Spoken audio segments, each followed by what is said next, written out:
Part 1. I used to think Ohio was boring. Flat land, football games, cornfields that went on forever. It was the kind of place where people complained only because they had nothing better to do. Now I would give anything, to have that boredom back. Because the day the sky went dark, the world stopped pretending it was ours. 1. The morning the voices took over. When I woke up at 6 a.m. on November 1, 2025, the sun was just beginning to edge over the tree line.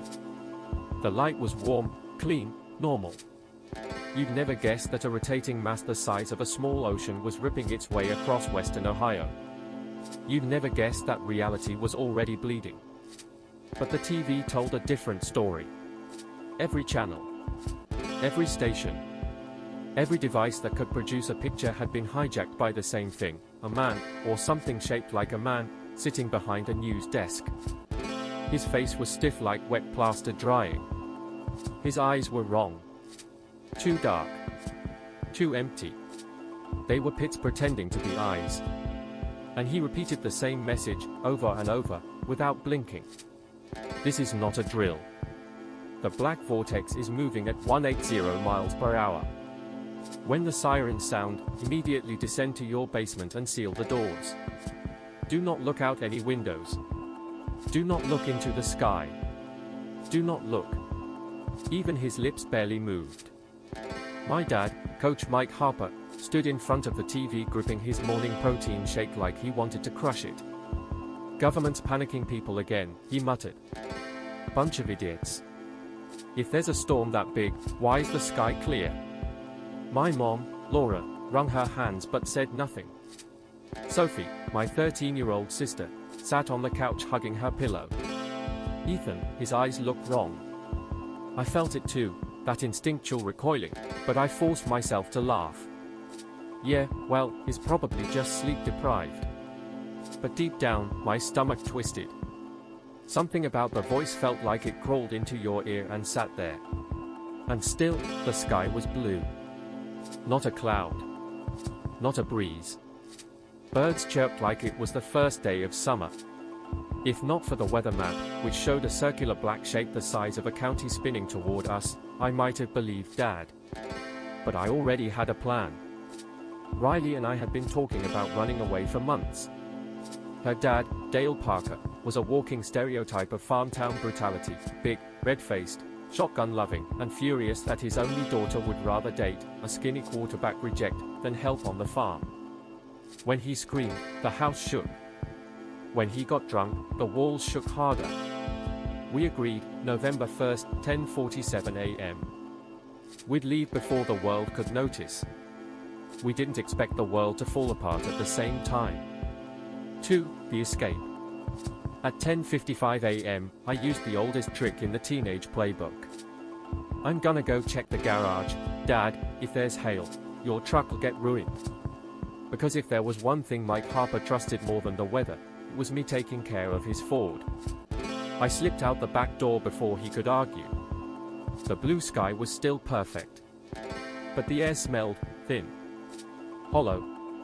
Like it had been scooped out. Riley was waiting at the edge of the cornfield, a red-haired firestorm in a black hoodie, backpack slung over one shoulder and a hunting knife in her hand. Her freckles stood out sharply in the strange morning light. You ready? She whispered. As I'll ever be. We made it halfway to my car when the first shotgun blast cracked through the silence. Boom. Crows exploded out of the trees in a black cloud. Riley flinched. Oh God, he woke up. Go. I hissed. A second blast tore through the air. This one was closer. Too close. A pellet whined past my ear. Dale Parker burst out from between the cornstalks, red-faced, barefoot, clutching his shotgun like it was an extra limb. Riley. Get over here right now. Riley's fingers dug into my arm. Drive, Ethan, drive. We dove into my dad's old sedan. The engine sputtered, then roared to life. Dale fired again, the shot ripping a fist-sized dent into the trunk. And we sped away. Despite everything, even the sky darkening in the rearview mirror, Riley laughed.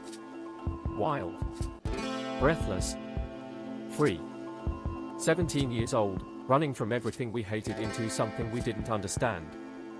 3. The falling of the day. At 11:27 a.m., the world changed. There was no storm front. No gradual shift. One moment the sky was blue. And then the light simply shut off. Like someone pulled a curtain across the sun. Darkness rolled over the road in a straight line, swallowing fields, barns, telephone poles. As if the world ahead of us had been painted over with black ink. The temperature plunged so fast the windshield fogged. My breath puffed into the air like white smoke. A rotten smell, the stench of tidal flats, of dead ocean things, slid through the vents. The radio flickered. Static. Then a voice, softer and somehow worse than the one on TV. Seal the doors. Go underground. Do not look at the sky. Riley stabbed the radio with her finger and shut it off. No. Nope. I am not listening to that. But the words stuck to the inside of my skull anyway. 4. The gas station. At 11:51, we saw a flicker of neon in the glue, a gas station. The sign should have been green and white. Instead it glowed a sickly blue flame color, like burning copper. The letters shimmered, sliding into one another. As if the sign remembered what shape it used to have but couldn't hold it anymore. I don't like this, Riley whispered. We need fuel. The pumps gurgled. A thick, cold liquid poured into the tank. I didn't realize it wasn't gasoline until the smell hit, sweet, wet, decomposing. Riley gagged. Ethan, stop, stop. But it was too late. The engine coughed once. Twice. Then died. I slammed my fist into the wheel. No, no, no, come on. Something skittered across the roof. Riley froze. Did you hear? A thump came from the back seat. Then another. Riley's voice dropped to a whisper. Ethan, something's in the car. I forced myself to turn. A shape, black, glossy, the size of a mastiff, crawled over the rear seat. Not walking. Flowing. Dozens of thin spider legs unfolded from its back. It slipped into the shadows and vanished. I opened my mouth to tell Riley I didn't see anything. Then it slammed into the windshield. A round head. No eyes. No mouth. Just smooth flesh, glistening with a dark mucus that hissed against the glass. I grabbed Riley's arm. Run. We threw the doors open and sprinted into darkness. The cornfield swallowed us. Behind us, something scraped along the pavement. We didn't look back. We didn't dare.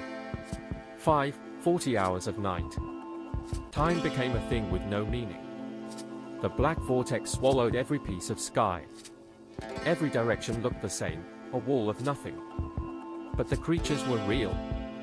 And the humans left in the dark? Some were worse. We saw soldiers at a temporary checkpoint open fire on a family running toward them, parents, kids, even a toddler, because tiny black leech things were already writhing beneath their skin. We hid in an old farmhouse where a blind old woman had gouged her own eyes out with a spoon. Her body moved anyway, jerking, spasming, as the leeches puppeted her like a marionette. When she crawled across the ceiling toward us, Riley slit the ropes holding up a chandelier. It crashed onto the creature, but even crushed bones kept moving.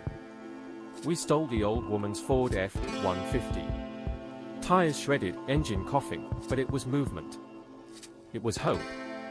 We plowed through corpses that reassembled themselves seconds later, bones snapping back into place like magnets.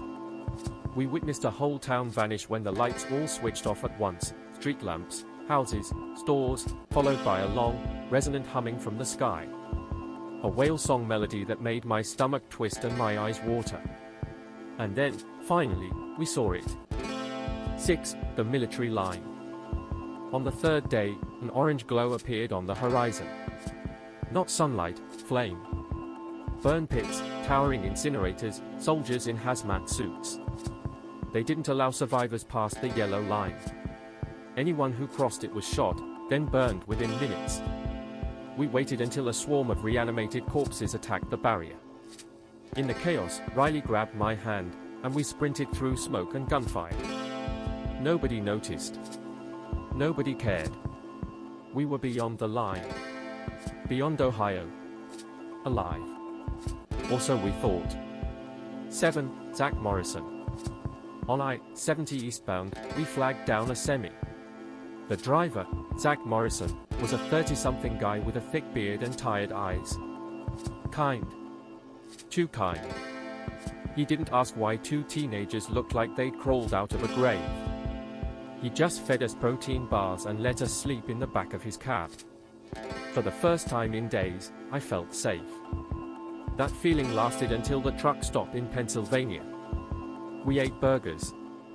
Hot, greasy, perfect. Then, without warning, my stomach twisted. A drop of cold slid up my throat. And I vomited. At first it looked like black water. Then the water wriggled. Thousands of tiny black leeches poured out of my mouth, splattering onto the tile. Riley choked, collapsing beside me, spewing up the same things. People screamed. Plates shattered. A security guard opened fire as the floor boiled with life. Riley grabbed my wrist.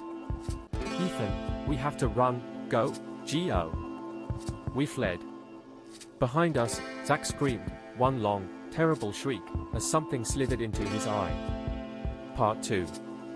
I don't remember how long Riley and I ran after the truck stop disaster. Time fractured into snapshots, a doorway slamming shut behind us, truck horn screaming as we stumbled across an on-ramp, blood on Riley's chin that wasn't hers, the cold night air feeling too heavy, too thick, like breathing through wet cloth. And beneath all of that, beneath my panic and nausea, I felt movement. Inside me. Little ripples under the skin. Like tiny fish darting in a shallow pond. I tried not to think about it. I failed. 1. The road of no shadows. We made it to a rest area, abandoned except for a broken vending machine humming in the dark. I collapsed on the pavement, coughing until my ribs screamed. Riley dropped beside me, wiping her mouth with her sleeve. Even in the bluish glow of the emergency lights, she looked sickly pale. How many did you? I shook my head. Too many. We both knew we hadn't gotten all of them out. Not even close. The leeches moved beneath my ribs in slow, spiraling pulses, as if testing the edges, searching for softness. Riley's hands trembled violently. She pressed her palms against her stomach. Ethan. I don't feel like myself. Don't say that. I mean it. Tears gathered in the corners of her eyes, but she blinked them back angrily. Something's wrong inside me. Something was wrong inside both of us. But I couldn't let us fall apart, not yet. Riley. Look at me. She did. We're not giving up. We made it out once. We can do it again. For a moment, I saw a flicker of the girl I loved, the fierce, unstoppable Riley Parker who would rather die than let anything or anyone break her. She nodded. Okay. Okay. Then we move. We don't stay anywhere long. Right. But as we walked away from the rest stop, a strange sound followed us. A faint, wet ticking. Not from outside. From inside our skin. 2. The man with the bronze face.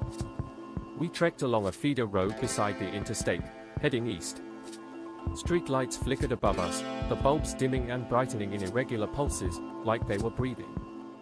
Around 3 a.m., the car approached. Its headlights looked wrong, pale, shimmering circles that didn't cast shadows. As it pulled up, the air grew thick and metallic, like the inside of a battery. The car coasted to a stop. A man rolled down the window. If you could call him a man. His skin had a bronze sheen, like polished metal. His lips were stiff, barely moving. His eyes were black wells. Something about the angle of his jaw felt forged, not grown. He spoke with a smooth, mechanical calm. Do not be afraid. I can take you to safety. You are not well. Riley gripped my arm so tightly her nails dug blood.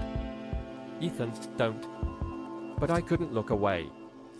His voice slid into my head like oil. My vision blurred. A warmth spread through my chest, numbing the writhing inside me. "You are carrying them," he continued. "You must not resist. Resistance is pain. Compliance is peace." Riley shook me roughly. "Ethan. Snap out of it." The spell cracked. The bronze-faced man tilted his head too far for any human neck. "Return. Come back. You belong with us." His arm extended, stretching, tendons creaking like bending metal, reaching across the space between us. Riley didn't hesitate. She slashed at his arm with her knife. The blade scraped across his metallic skin with a sharp spark. He didn't bleed. He didn't flinch. But he recoiled, retracting the limb like a cable snapping back into a machine. His voice deepened, warping into a distortion. "NON compliant. NON compliant." The car lights intensified, bright, too bright, white enough to sear the shape of Riley's face into my retinas. "Run," she shouted. We sprinted. Behind us, the engine revved, tires screeching. The car didn't follow on the road, it drifted across the grass like it wasn't touching the ground at all. Riley yanked me into a drainage culvert. We slid down the concrete slope, splashing into foul water, scrambling deeper into the tunnel until the headlights could no longer reach us. We waited. The bronze man's voice drifted through the pipe, echoing unnaturally. "You cannot run from what you carry." Then silence. The car drifted away. But his final words rooted themselves inside me like seeds. 3 parasites in the dark. We hid until dawn. Or what passed for dawn now. The sky above the tunnel was a pale, washed-out grey, as if the world had forgotten how to be morning. Riley leaned against me, shivering. "Ethan, something's happening in my arm." I lifted her sleeve. Oh God. Her veins had darkened, blue-black lines branching like roots beneath her skin. They pulsed faintly, as if something was crawling through them. I swallowed hard. "We keep moving. We just keep moving." She nodded, teeth gritted. "Yeah. And if they get too strong, you kill me before I turn into one of them." "No?" "Yes." Her voice cracked like a whip. "If I lose myself, you do it. You promise me, Harper." I didn't answer. I couldn't. 4. The abandoned elementary school. Midday, we reached a small town whose name had been peeled off every sign as if scraped away by enormous nails. The houses were empty. Doors hung open. The wind carried a low, constant hum, like a refrigerator motor, coming from the sky. We found refuge in an old elementary school. Classrooms lined with dusty desks. Paper chains hanging from the ceiling like dried skin.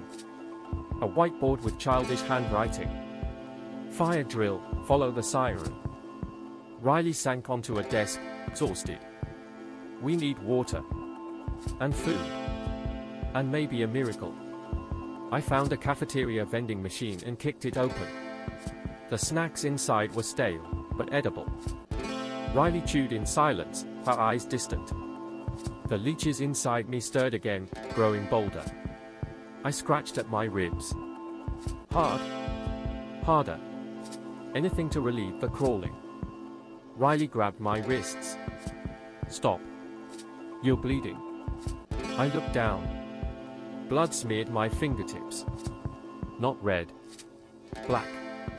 "Oh God," I whispered. "Riley, it's getting worse." She cupped my face in her hands, forcing me to meet her eyes. "We're getting to New York.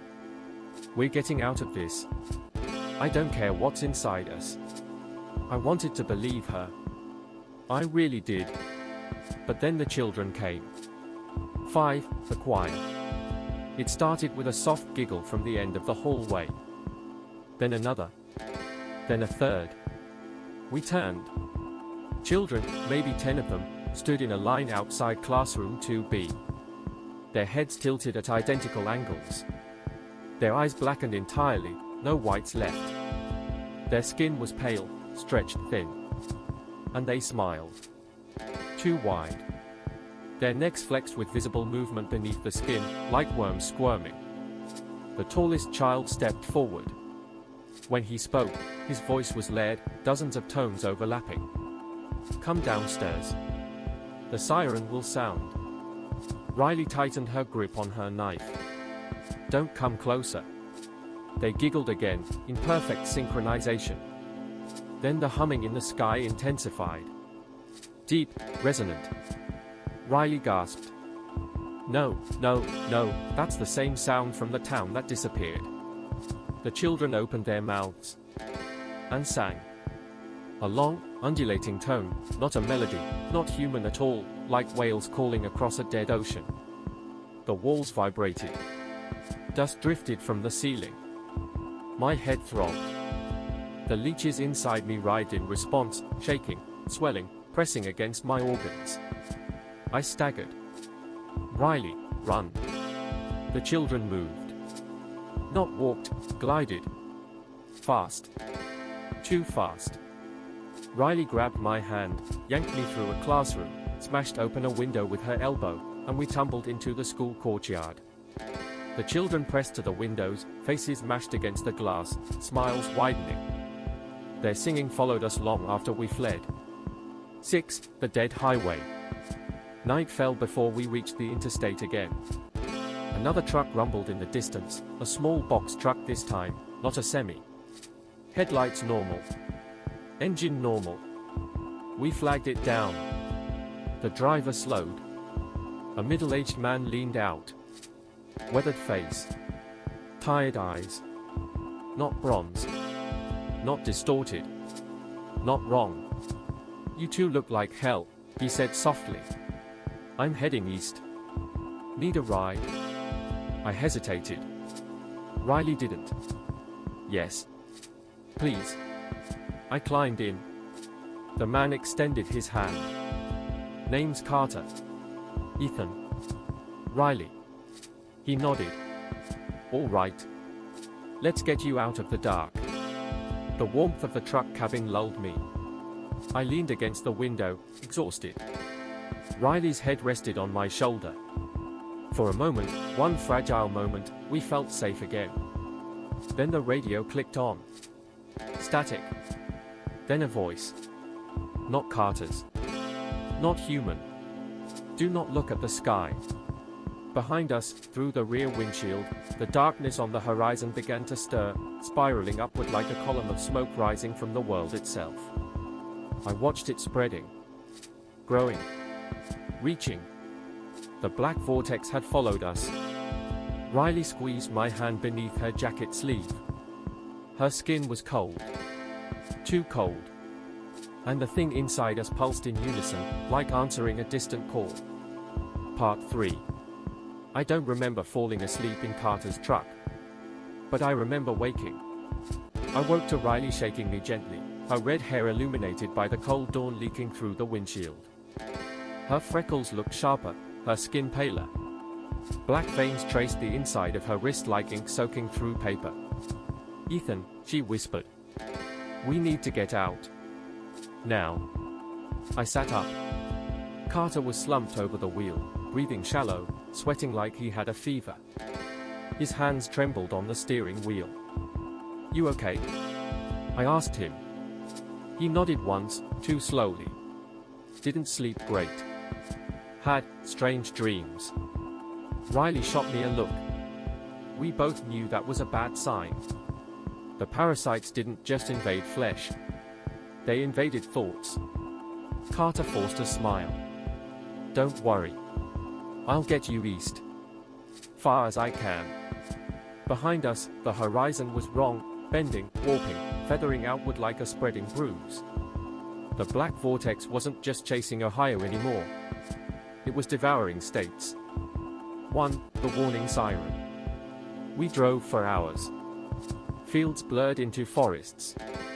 Forests into industrial lots. Then, slowly, into the outskirts of Pennsylvania suburbs, Houses abandoned mid-breakfast, swings swaying without wind, dogs barking at nothing. The radio sputtered to life. This is not a drill. Riley's jaw clenched. Again. The black spiral is now moving at 210 miles per hour.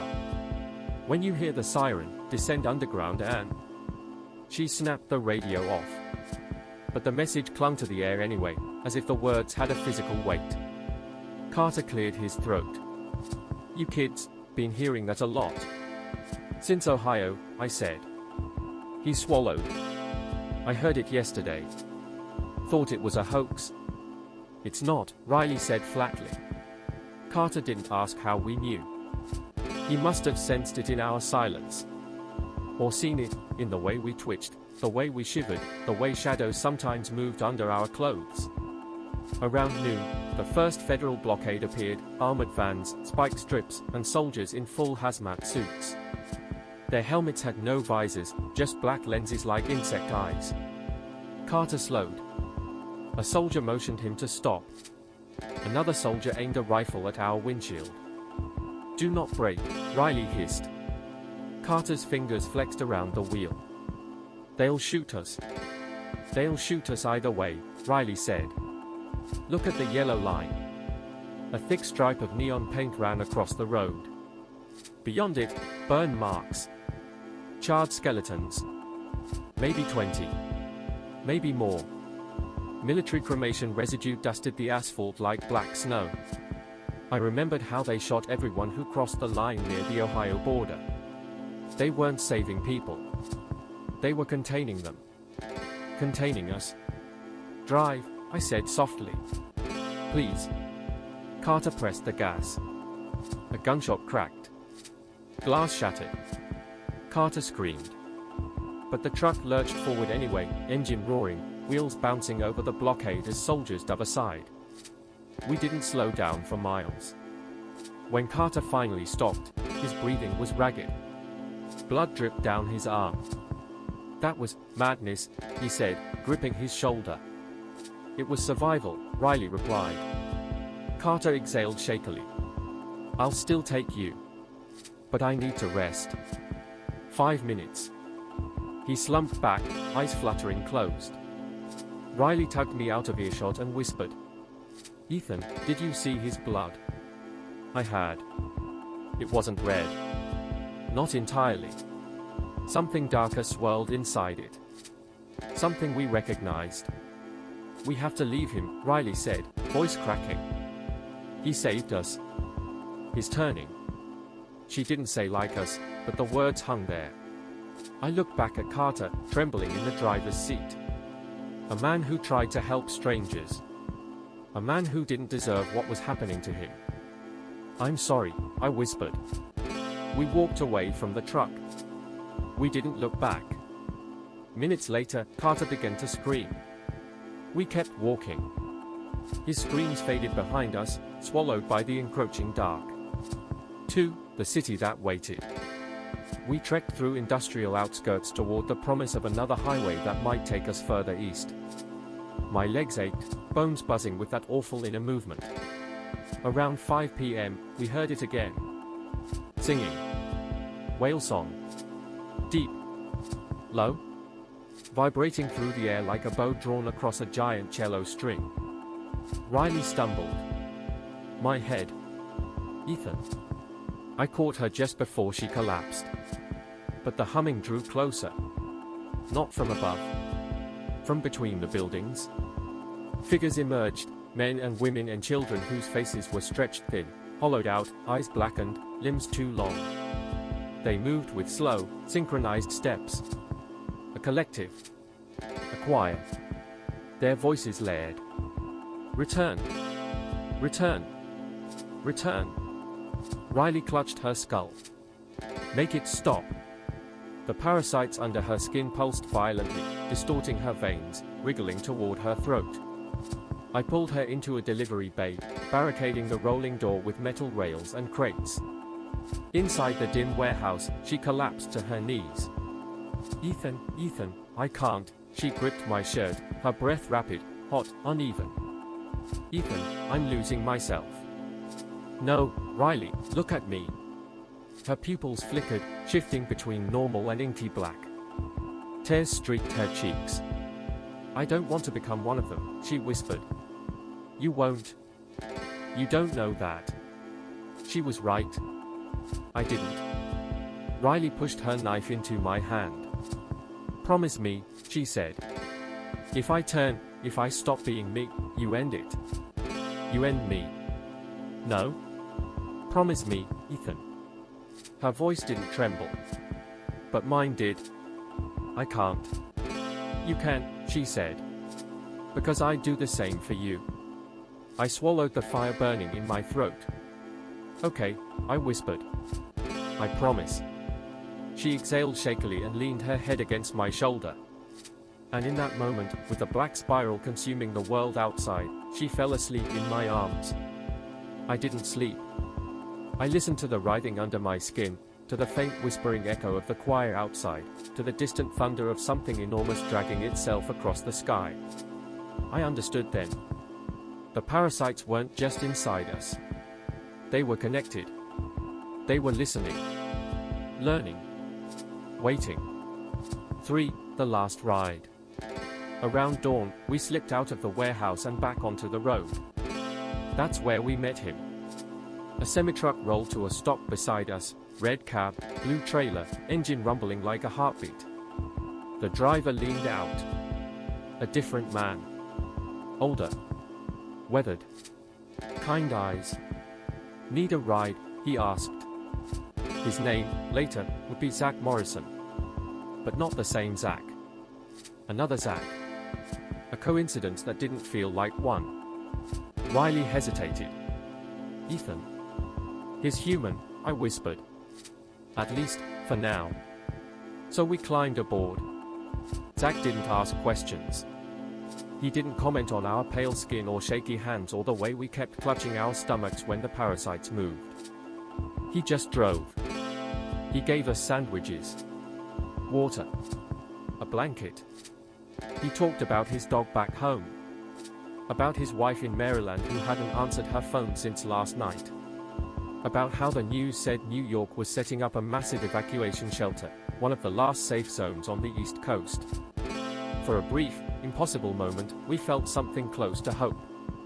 But hope is a fragile thing. And fragile things don't survive cosmic horror. 4. The breaking point. We reached another truck stop just across the Pennsylvania border. Zach parked. You two look half-starved, he said. Go in. Eat something. Rest? We did. Eggs. Toast. 2 dry bacon. Coffee that tasted like burnt dirt. But it was food. It was warmth. It was almost normal. Then Riley dropped her fork. She jerked once, hard, like something yanked her spine. Then she doubled over and vomited. Black sludge splattered across the floor. Then the shapes inside it wriggled. Tiny leeches. Thousands of them. Crawling across her hands. Her shoes. The tile. I felt it happening inside me too. The rising pressure. The swarm. And then I vomited as well, black, writhing, alive. People screamed. A waitress slipped on the floor and fell, shrieking as the leeches rushed over her. Glass shattered. A man fired a gun. Someone pulled a fire alarm. I grabbed Riley's arm. We have to go, now. We ran. Behind us, Zach staggered into the entrance, eyes wide. Kids? What's? Then something slithered into his eye. His scream pierced the entire building. We didn't turn back. Not again. 5. The ending that isn't an ending. Now, 2 days later, I sit in the back of another truck driven by another stranger. Riley sits beside me, her hand hidden under the blanket, intertwined with mine. We pretend to sleep. We pretend to breathe normally. We pretend to be alive. But beneath our skin, the parasites churn, slow, deliberate, intelligent. Waiting. Behind us, stretching across the sky like a black galaxy unfurling, The black spiral has reached New York. The radio crackles. That same voice. This is not a drill. The black spiral is moving at 210 miles per hour.